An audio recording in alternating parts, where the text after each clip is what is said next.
Before embarking on hunting trips, many people scout their hunting areas to observe animal activity, aiming to enhance the chances of a successful hunt. About 7 or 8 years ago, my family and I traveled to Gunnison, Colorado to scout the area before our elk hunting trip. We identified a small valley that seemed promising for hunting, where 2 of my brothers could potentially hunt once the season began. This valley, approximately 50 yards wide, offered clear visibility, making it easy to spot anyone walking along its bottom. Upon parking at the top of the valley, my parents assigned my brother and I to descend on the left side while the rest of the family explored the right. They assured us that they'd circle right back after scouting the right side. As we descended, we split up midway to cover more ground. After about 30 minutes, my brother and I reached the valley bottom, losing sight of our parents and siblings. We began scouting for elk and noticed figures ahead of us. Despite our attempts to approach and communicate with them, they eluded us, continually moving behind trees. We presumed them to be our family, assuming that they had already explored the area to the right and circled back. Following the figures for about 100 yards, we decided to wait, believing our family would return. Positioned in a clearing in the valley center, we had a clear view of our surroundings. After about 20 minutes, our parents arrived from the direction we had come. Surprised, they questioned why we hadn't scouted the left side entirely. My brother and I were confused, and we explained our encounter with the mysterious figures. We then learned that our parents hadn't passed through that area yet. Concerned, we discussed the situation briefly before deciding to continue scouting. This time, we remained together as a family, hiking back uphill toward our cars. Upon returning to camp, we packed up and left. Reflecting on the incident, my parents expressed relief that we had stopped when we did, believing something had been attempting to lure us further. Even now, recalling that event sent chills down my spine and gives me goosebumps.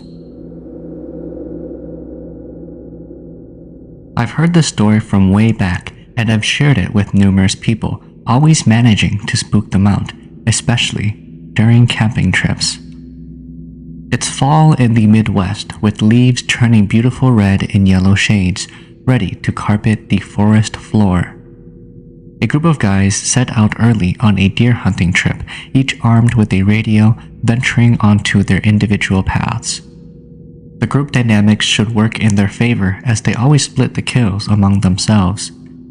As the day starts to wane and still no deer in sight, they contemplate heading home early. Suddenly, one of the guys urgently signals to silence over the radio. The others hold their breath, sensing that their friend has spotted a deer. Without warning, the thunderous roar of a 7mm rifle echoes through the woods, followed by another shot. Over the crackling radio, his voice calmly confirms, "I think I got him." The shooter sets off to find his kill, while the rest make their way to assist. With the car a considerable hike away, mostly uphill, they anticipate needing to divide the load to carry it. It feels like a close call. They almost went home empty-handed. Radio chatter resumes as they exchange information on direction and speculate about the size of the kill. However, the shooter radios back, unable to locate the deer, and is still searching. In just 15 minutes, the group reunites. Darkness is descending, and flashlights will soon be necessary. They return to the shooter's location and head towards where the deer was shot. As they scour the area, they catch a faint sound. A few men pause to listen, trying to discern its origin. It resembles someone talking or singing. As they move further away from the site, the sound grows louder. Suddenly, they recognize it. A Hmong folk song, Gutia. Eyes widen, hearts pound, and then, abruptly, the singing stops. Shaken and scared, they decide to abandon the search for the deer. The thought of losing the kill fades. Their primary concern now is getting back to the safety of the car and heading home. Navigating through tall grass and dense shrubs proves challenging. Running is out of the question. They don't want to provoke anything to chase them. With darkness enveloping them, they retrieve their flashlights. Just as they turn to leave, their beams illuminate a dark figure amidst the grass beside an oak tree. They cautiously approach, hoping it's the deer. Yet, what they find leaves them breathless. A deer, dressed in Hmong clothes, lies before them. This story took place in September during the opening of squirrel hunting season. The day before the opening, we were all gathered at our camping spot, sitting around the bonfire as usual, sharing stories. One of our elders told us about a spot that was rumored to have many squirrels, but it was avoided because of supposed hauntings and strange experiences. Despite the warnings, our friend Jin, who was in his mid-40s, expressed his intention to hunt there since he had never seen any squirrels anywhere. The following day, everyone prepared to head out for squirrel hunting. When asked where he was going, Jin replied that he was going to go to Ghost Mountain. Then each of us went our separate ways. As morning approached, Jin spotted a dead squirrel and picked it up. Surprisingly, it still felt warm, with a bullet hole indicating that it had been recently shot. However, Jin hadn't heard any gunshots, and the squirrel hadn't fallen far from where he stood. He shrugged off the oddity and continued hunting, eventually finding a squirrel within shooting range. After he shot it, the squirrel fell nearby, but when he went to retrieve it, it had vanished. He followed the trail of blood and found the squirrel mysteriously returned to the spot. Resting by an apple tree, Jin felt a cold breeze and then had an apple thrown at him. Perplexed, he moved on. Later at a pond, he experienced the same breeze, followed by apples being thrown whenever squirrels approached. After firing a random shot out of frustration, he felt an even colder breeze and heard ominous noises as he fled. He encountered 2 other Hmong men on his way back to camp, and the strange occurrences ceased. Back at camp, Jin didn't share the details of his experience, only mentioning that he had seen a few squirrels. That night, he had a disturbing dream about an Indian man warning him never to return to the forest. The next day, Jin recounted his ordeal to us, and the elders advised him against shooting under such circumstances. Thankfully, he returned home safely, albeit shaken by the eerie events. This incident took place in Laos, where 2 friends ventured into the woods for a hunting trip. The elder, named B, instructed his younger companion Neng to circle the mountain while he took the opposite route, planning to meet up later. Neng agreed, and they both went their separate ways in search of game. While traversing the forest, Neng stumbled upon a shaded area with a large rock. Since the sun was at its peak, he decided to rest there for a while before continuing his journey. Drifting off to sleep, he was awakened by thumping noises. Opening his eyes, he peered downhill, only to be greeted by a terrifying sight. Standing before him was a woman tattered in Hmong clothes, her hair matted and her skin torn and bleeding, particularly on her face. Despite his fear, Neng tried to maintain composure and asked the woman where she was headed to. The woman responded in a haunting wail. "If you don't mind, I'm going home with you," she said. Neng, gripped by fear, concocted a lie, telling the woman to wait while he cleaned his house to make room for her. Agreeing, the woman sat on the rock as Neng sprinted home, where he tearfully recounted the encounter to his parents. Armed with a wooden knife, Neng's father marked the outside of the house to prevent the woman from entering. They decided to perform a traditional Waneng ceremony to ward off the spirit, but chose to wait for 2 days before doing so. Throughout those agonizing days, Neng heard the woman's voice calling out to him. After waiting for so long, the shaman finally arrived to perform the Waneng ceremony for Neng. From then on, his condition started to improve, prompting him to change his name and wear a red necklace for protection against future encounters. This story dates back to 2009 from a friend I met during a summer camp in 2012. It's based on a true experience, and every time she recounted it, it sent shivers down my spine. She explained it as so. It all began with my first camping trip with my family and friends, aimed at catching up on our busy lives. My brother Joe wasn't keen on the idea, not a fan of the wilderness, but I enticed him by mentioning that my friend, whom he had a crush on, would be joining us. The journey to our camping spot was long, and I found myself dozing off for most of it, feeling bored and weary. Upon arrival, Joe, despite his aversion to wilderness, was the first to step out, ensuring the safety of our campsite. Once we set up camp, tasks were assigned. The men ventured out for firewood while the women prepared dinner. As dusk descended, we gathered around the fire, sharing stories and bonding over barbecued meat. Around 11:30 p.m., I retired for the night, the first night passing without any incidents. The next morning, my early riser tendencies led me to assist the women in cooking.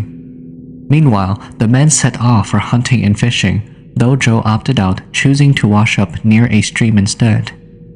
It was there that he encountered a peculiar sight: a deer with a red antler, smiling and gazing directly at him, without fear. Upon returning to camp, Joe's behavior took a strange turn, and later, in the evening, he mysteriously vanished, only to be found beneath a fallen tree. As night enveloped us, Joe began speaking in gibberish to a nearby tree before inexplicably consuming something beside it. Concerned, my Uncle Sam shone his flashlight towards Joe, witnessing a colossal entity devouring a dead animal nearby, a sight beyond the realms of bears or mountain lions. My uncle wasn't very clear about what he saw. He just explained that it was something giant eating a dead animal. Later on that night, paranormal activity started to occur while everyone was asleep.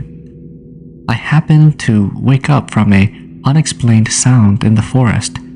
It sounded like someone calling for help or something, but as it got closer, I could hear it clearly say, "Help me, someone. My family has been eaten by something big."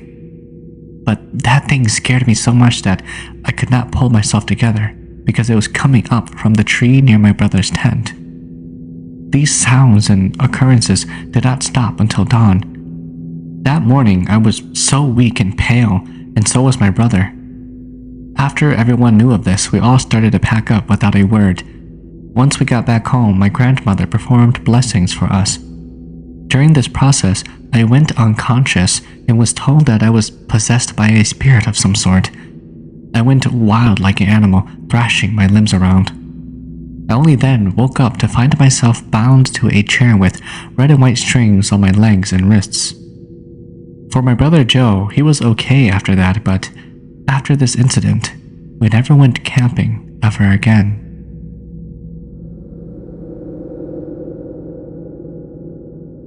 My father once told me that he was a big hunter back in Laos. He was also a pretty skeptical person, someone who doesn't claim seemingly unexplainable events to be occult, just because it is simply easier to explain it as a being of supernatural nature. I don't know what that means, but that's what the writer said. Anyways, there was one chilling encounter leading him to become a believer. It was about 4 a.m. in the morning when he started to leave the house. Still feeling tired, he quickly paced into the fog down the road to meet up with a longtime friend and hunting partner, Chaneng. At the crack of dawn, as he is approaching the foothills where they are about to meet, he felt a little uneasiness. Looking on from a distance, it appears that his partner is already there, standing by the tree lines looking at his direction. The humanoid-shaped figure slowly turned its head into the woods. My dad's first thought was, why is he not waiting for me? My dad repositioned his rifle on his back and started off towards the same direction afterwards. Slowly approaching the backwoods, he does not see his friend anywhere around. Suddenly, a chilling wind blows and the trees begin to creak. Straight away, my dad unexpectedly scopes in on an elderly woman walking very slow, not too far ahead of him. It does not dawn on him at the moment who she is and why she was there. He was surprised to see this farmer out so early by herself and going a completely different direction from the village farmstead. From beyond range, she was slightly indisposed and limping. As he got closer and is able to get a better up-close view, he notices that she was wearing a Hmong outfit. It appears to be very dirty and worn out. Her hair was messy and sticking out in all directions from underneath her faded purple turban. My dad also catches a glimpse of her shoes. They were threadbare and so pegged out that it was partially sliding off as it swept the ground with every step. He suddenly realized that those shoes were not just any ordinary shoes. They were instead shoes for the dead. The second that thought registered, it was like she knew what he was thinking. She stopped and slowly turned towards him. As they locked eyes, a million things went through his mind. There was nowhere to run, nowhere to hide. He decided to look onto the ground and repress his fear for a split second and back up. Suddenly, the old lady disappeared. Even after he saw that she was gone from view, he could still feel her presence and death all around him. He quickly made his way out of the woods to find his friend waiting for him. Without any words, his friend knew what happened from reading his face. It took a few days before he was comfortable enough to tell his friends the details of what he saw. My father said that he had never walked so fast home in his entire life before. After this incident, he stopped hunting for a few years. I used to go hunting deers and other animals by myself and never got scared because I had a gun and knew how to survive in the wild. But one time, in 2003, I was freaked the heck out because I think I saw something scary and didn't know what it was. It was my normal hunting trip and I was in my deer stand just waiting because I remember it was also very cold this time of the year in Minnesota. No deers were coming around, so I just sat there all day until it got darker and colder. Then, I heard some deers running far away, but they were too far away, so I couldn't shoot them. But there was something strange happening. The deers were running like they were afraid of something because they weren't acting normal. It was then that I saw a dark shadow or something following them. I was scared out of my mind. It was like a huge dark shadow or something, but I couldn't see it that well because there were a lot of trees between us and it was also getting dark. Anyway, I thought about climbing down and running away, but I was afraid that the deer might come my way and bring that thing over here. So I just stayed very close to the tree and didn't move, hoping that it would not come to me. This was a good move on my part because they all went crashing through the forest far away into a deeper part of the woods. I was so scared that I almost peed my pants at the time. Now, I don't go hunting that much anymore, and if I do, I go with my friends. This event happened to my dad and 8 of my uncles when they went hunting up by the Canadian border 5 years ago. The first 2 days of hunting were normal days, quiet.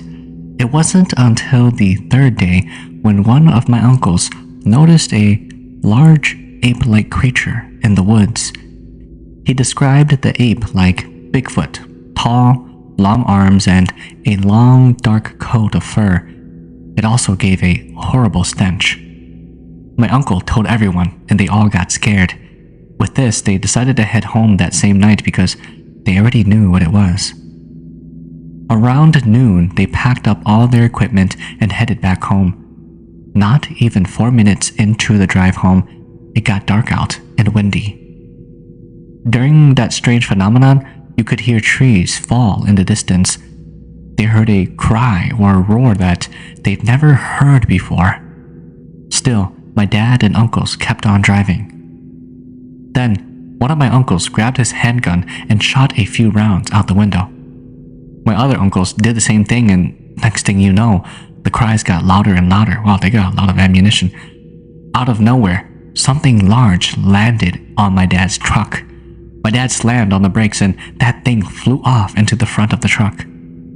My dad described the creature as a baboon with glowing red eyes and a long dark red fur coat. The ape thing grinned like a person at my dad.